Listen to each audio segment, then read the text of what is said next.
O sistema tradicional de ensino, ainda que tenha à sua disposição um grande número de metodologias de ensino, eles ainda são poucos quando deparamos com o fracasso escolar, que ainda é uma realidade nas nossas escolas. E não é por falta de vontade e competência dos profissionais para lidar com essa situação. Ocorre que habituamos levar para a escola umas centenas de conceitos e opiniões, receitas prontas às vezes, né? E elas necessariamente, né, acabam não se encaixando da forma que a gente gostaria, né, que acontecesse, né? Os resultados não aparecem. Preciso dizer aqui também que quando eu digo fracasso escolar, não é só do aluno que não atende à expectativa do professor, mas do sistema de ensino como um todo, que insiste em fazer educação descontextualizada, né, da escola, descontextualizada, né, com a realidade local e com a subjetividade dos atores envolvidos no processo de ensino e aprendizagem.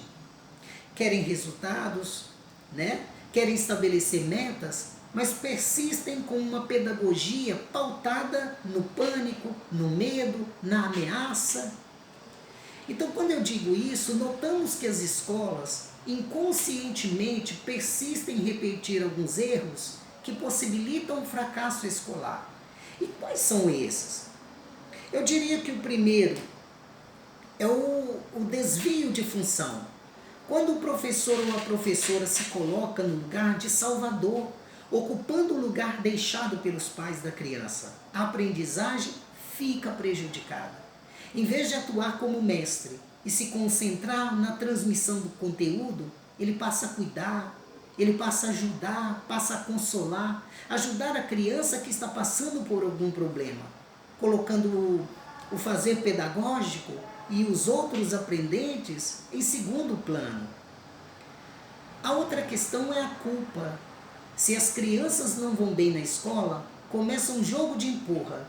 A família culpa a escola culpa o professor culpa a criança se sente culpada e a família se volta contra a escola. A solução para esse conflito, então, é o respeito. A escola e a família precisam ser respeitadas para que a criança se desenvolva bem. Todos precisam assumir suas responsabilidades e não ficar com jogo de empurra. A outra questão é o problema da criança. Onde está a atenção da criança que não consegue concentrar na escola? O que preocupa tanto essa criança? Então, é para esse lugar que pais e mestres precisam olhar para descobrir a origem da agitação ou o tédio que impede essa criança de aprender. Então, se a criança reluta em ir para a escola, é porque existe algo mais importante preocupando essa criança. Ela se sente no dever de cuidar do seu pai, no dever de cuidar da sua mamãe, no dever de cuidar do seu irmãozinho, que podem todos estar passando por alguma dificuldade. E as crianças, nesse ponto, as crianças, elas são leais aos pais que têm. Ela sabe que precisa ajudar.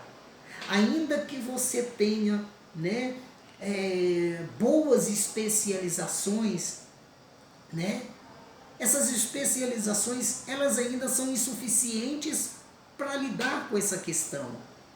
O fracasso vai aparecer se tivermos olhando em direções contrárias.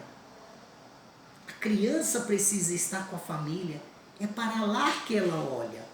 A ser colocado é o medo, né? A violência.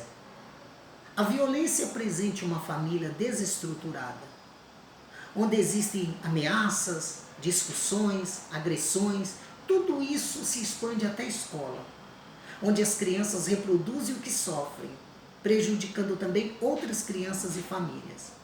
A grande incoerência, no entanto, é que para acabar com essa violência, a escola acaba gerando mais violência, com medidas punitivas e improdutivas. A solução pode ser corrigida a partir do momento, presta atenção, a partir do momento que for individualizado o problema, utilizando-se a terapia como recurso. Esse recurso, minha gente, a terapia, isso não é privilégio. Ele precisa ser colocado no fazer pedagógico para que todos possam ficar livres para exercer a sua função de origem, para que o professor possa fazer sua função de professor, o diretor de diretor. Ninguém fará isso tão bem quanto o psicólogo, que é vocacionado para lidar com essas nuances emocionais. Por último, a presença dos pais. Os pais das crianças, tanto quanto dos professores, também precisam estar presentes no ambiente da escola para que o aprendizado possa ser efetivo. E isso tem a ver com as nossas raízes. É importante o professor falar da sua família na sala de aula, lembrar detalhes e também reservar momentos para que seus alunos façam o mesmo.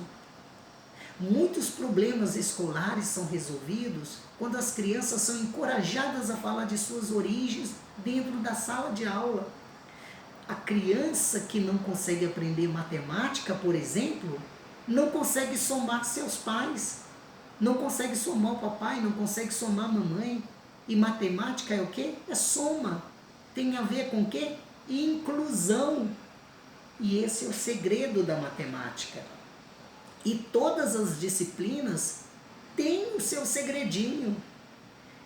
É a consciência desses segredos por parte do professor, da professora, da mãe, pais e também da escola, que faz com que as crianças tenham êxito na aprendizagem. Mas para que isso venha a acontecer, é preciso modificar primeiramente as nossas posturas internas.